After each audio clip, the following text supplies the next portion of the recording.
Molt bona nit. Des del Tot Sant Cugat us continuem informant de la crisi del coronavirus i com està afectant a la ciutat.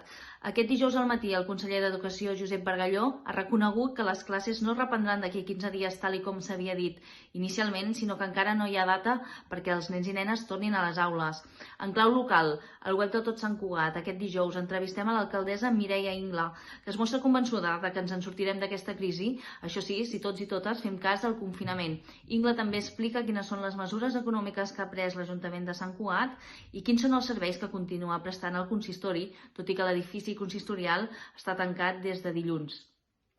L'Ajuntament també ha anunciat que ha suspès les obres públiques i recomana a aquelles obres privades que també ho facin i que, si no és així, garanteixin totes les mesures de seguretat pels treballadors.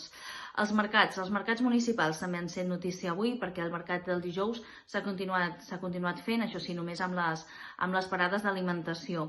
Els mercats municipals també canvien d'horari, els podreu consultar al web de Tot Sant Cugat i concentraran tota la seva activitat al matí. I des del Tot Sant Cugat us volem recordar que continua activa la campanya Tots a casa. La campanya del Tot Sant Cugat i el Tot Bo perquè ens envieu les vostres fotos i els vostres vídeos al nostre WhatsApp, al 680 850 388. Podreu guanyar un carro de la compra, gentilesa del Tot Bo, valorat en 75 euros, si ens envieu les vostres vivències amb aquest confinament. I recordar-vos que aquest divendres el Tot Sant Cugat Paper surt al carrer, això sí, no el trobareu en els punts habituals, sinó només en aquells comerços que continuen oberts. I també que ens continueu seguint a les nostres xarxes socials, al Facebook, al Twitter, a l'Instagram i també al nostre canal de WhatsApp. Bona nit.